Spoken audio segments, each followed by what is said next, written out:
Good morning, everybody. Now, you're probably thinking, gosh, two videos like in 1 week. Now, of course, usually I wouldn't, but however, tomorrow night is the Academy Awards.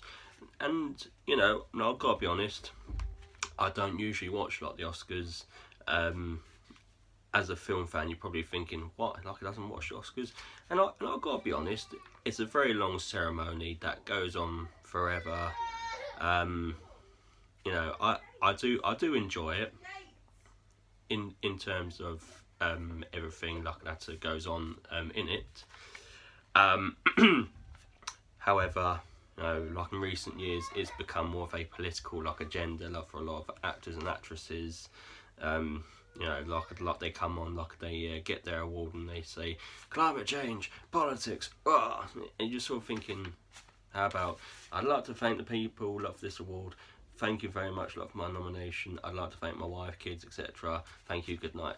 That's it. Stop using like this as a platform like to spew like your political, well, okay, I'm just gonna say it, like your political bollocks and stuff like that.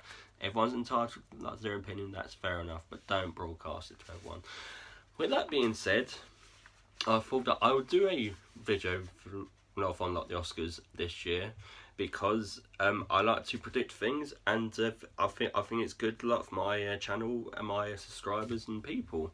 So the purpose of this video today is I'm going to go through the 6 main categories of the Oscars, and I'm going to say what the nominations are and what I predict will be the winner on the night.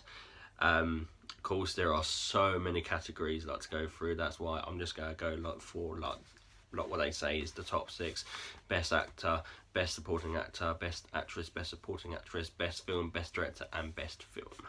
So with that being said, let's get on with it. So first one, the best film. Now, of course, in past gone by, it used to only be 6 films per year, which you sort of think out of all the films that get released, to actually narrow it down to just 6 is almighty tough. The fact that they increased it to 10 10 years ago, and there's only 9 this year, still only 9 out of the millions of films that are released each year, you just got to be thinking, wow, that really is a lot. And slight confession, as a self-obsessed film fan, I have only seen 3 of the 9 nominations, and I actually think that's quite poor, but like needs must, getting time to see them. So let's run through what the nominations are for Best Picture.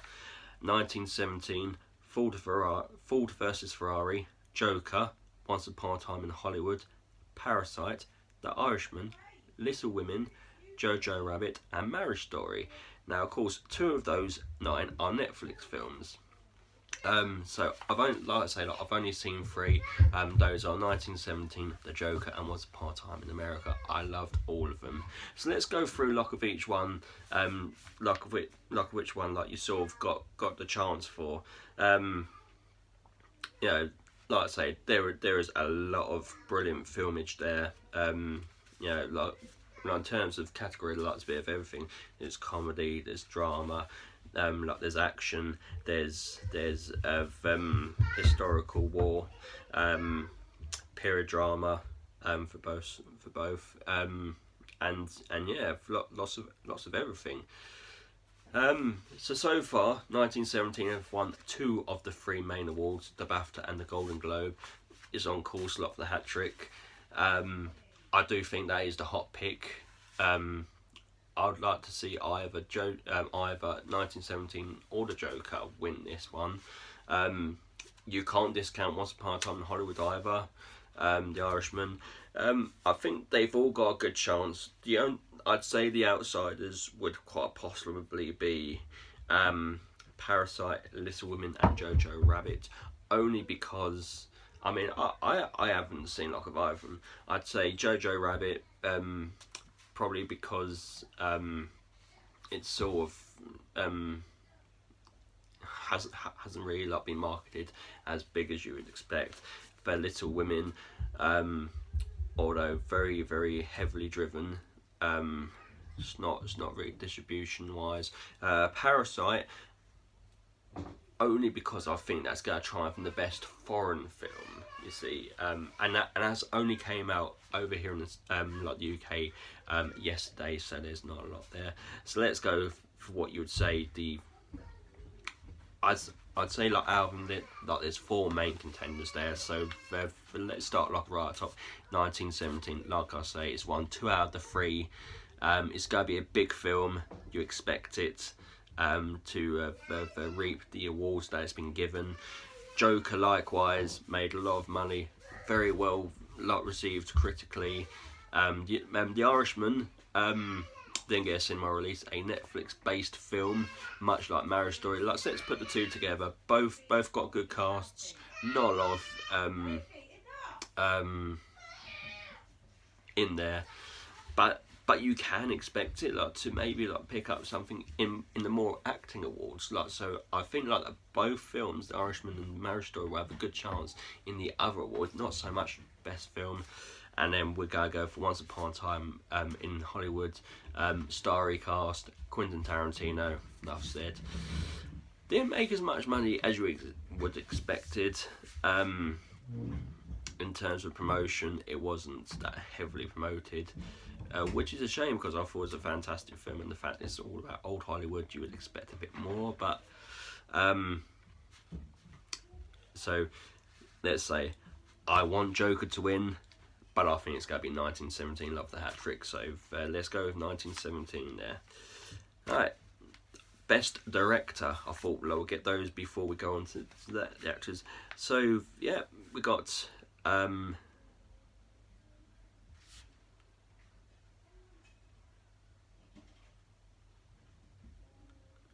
Sorry, I paused there. I wrote down Quentin Tarantino, but my writing is so terrible. It came up as Tarantella, and I'm thinking, who the hell is that? But yeah, so Quentin Tarantino, Todd Phillips, Bong Joon-ho, Martin Scorsese, and Sam Mendes. So pretty much all the people nominated for best film. Just narrowed down to 5. So the ones who've missed out there, of course, Little Women, Jojo Rabbit, and Marriage Story, and Ford Ferrari. Most like the Golden Globes and the BAFTAs, Sam Mendes has won it so far.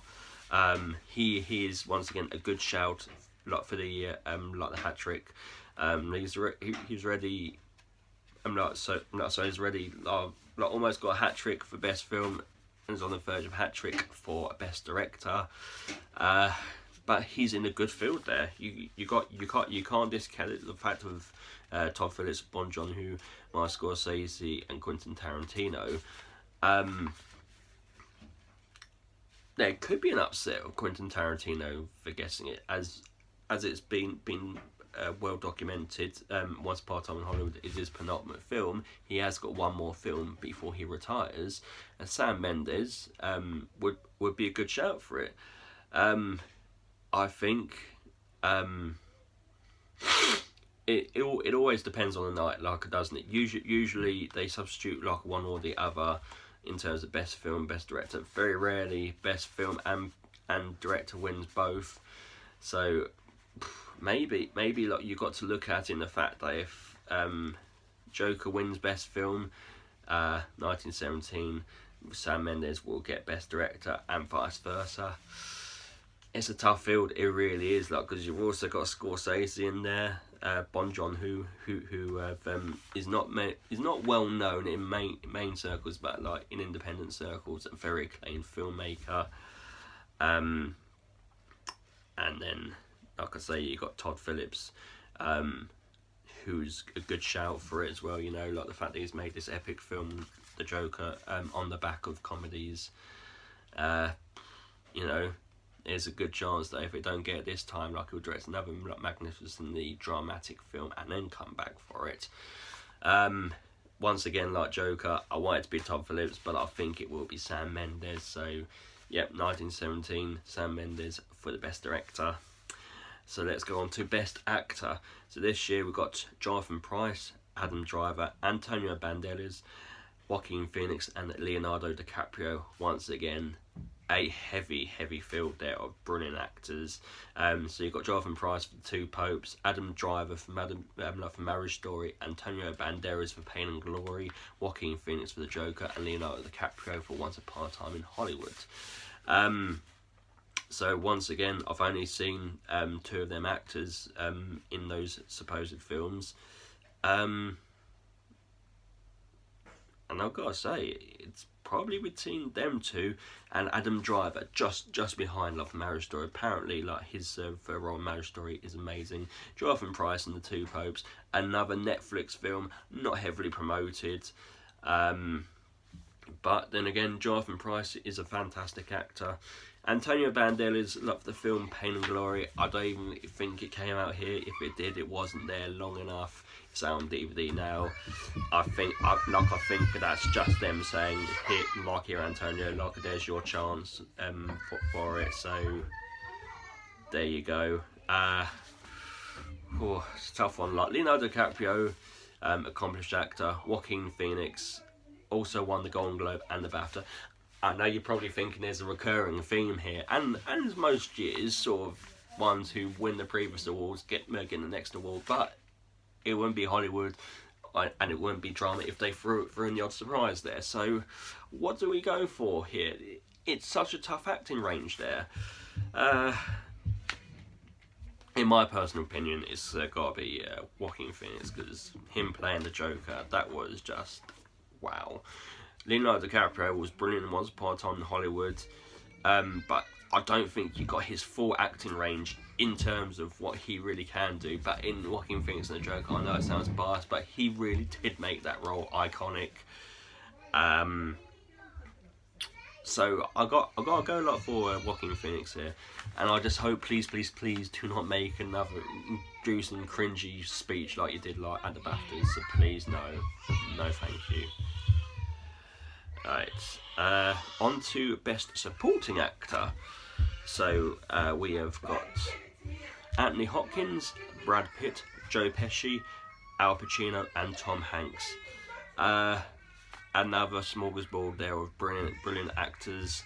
So let's go for their roles. Like, Anthony Hopkins will be for The Two Popes, Brad Pitt, Once Upon a Time in Hollywood, Pesci and Al Pacino both in Love, the Irishman, and Tom Hanks, A Beautiful Day in the Neighbourhood.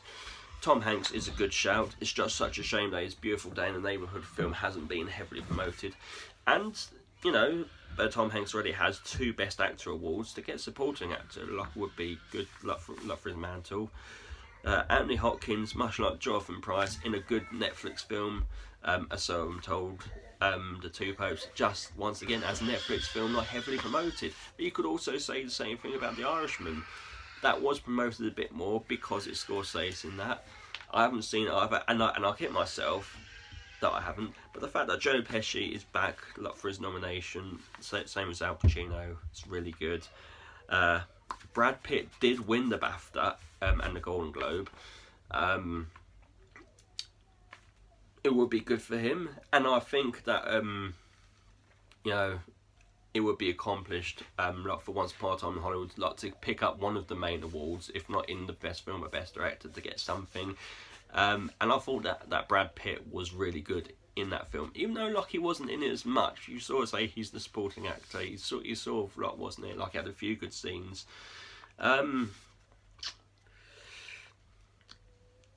I don't know, it's a tough one, because you sort of say with Al Pacino, who was really good in The Irishman.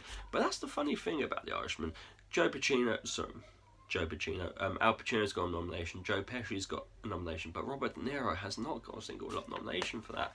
Not even for Joker. And you would have thought, you know, Robert De Niro's like appeared in 2 good films and hasn't even got a nomination, so that's a shame. What do we go for? Let's go like for Brad Pitt here. Like, I think Brad Pitt loved the win, even though it would be nice to see Al Pacino win it, but I have to wait and see. So before we go, we move on to the actresses ones. So best actress, Charlize Theron, Renee Zellweger, Cynthia Erivo, Scarlett Johansson, and Saoirse Ronan. Charlize Theron will be for Bombshell, Renee Zellweger for Judy, Cynthia Erivo for Harriet, Scarlett Johansson for Marriage Story, and Saoirse Ronan for Little Women. A good field there, really good field. I've only seen one of them films in that nominations, and that would be Charlize Theron in Bombshell. She played that really well. Once again, a film that's not getting as much exposure as it should.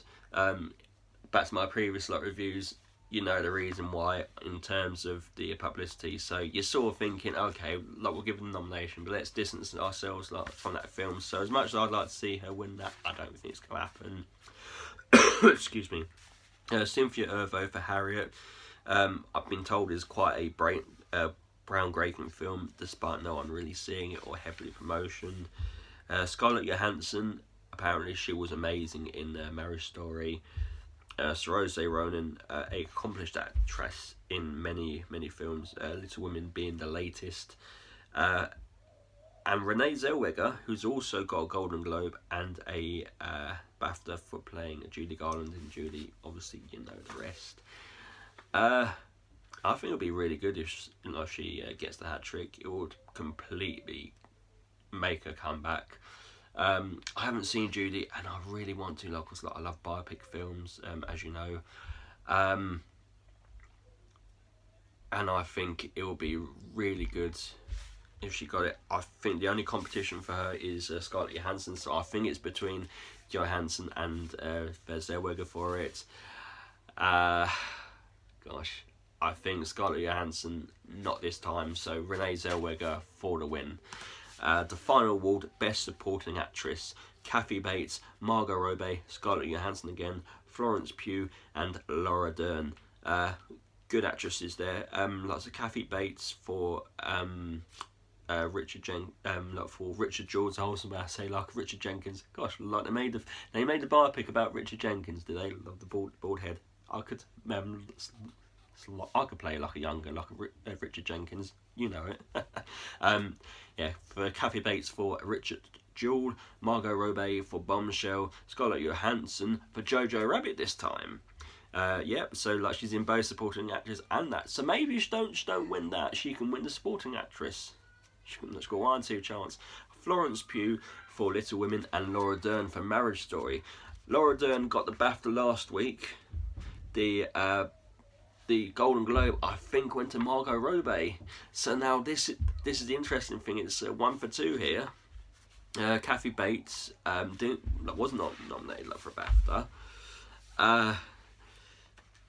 Kathy Bates is a brilliant actress.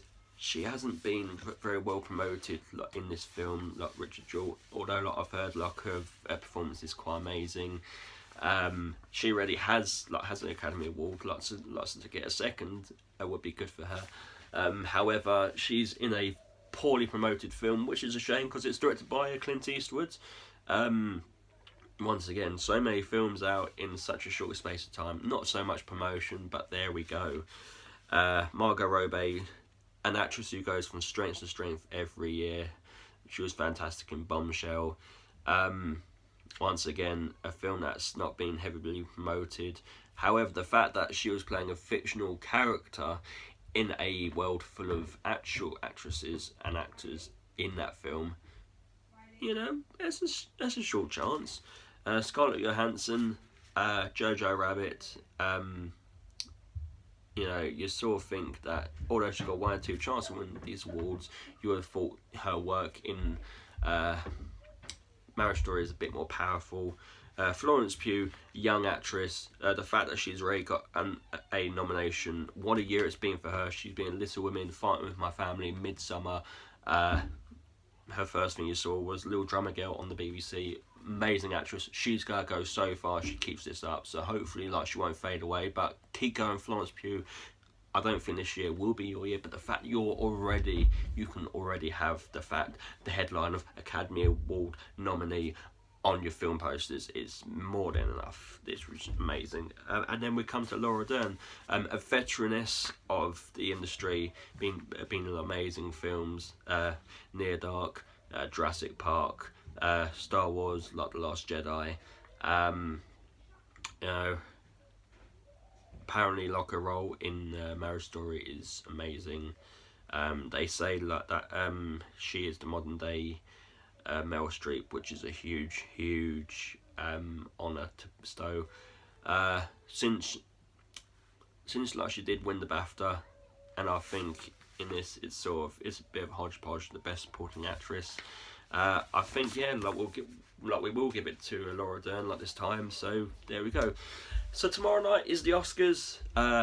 There's my predictions. Anybody who wants to list like their own predictions for those awards, please do so below. It'll be interesting to hear other people's opinions and their thoughts on the Oscars. So here's lots of very good Oscars. Anybody who wants to leave in the comments, please do so below. Don't forget to like, share and subscribe. Have a lovely day, and to the Oscars we shall see you, and a very lovely day to you all. See you later, guys. Bye bye.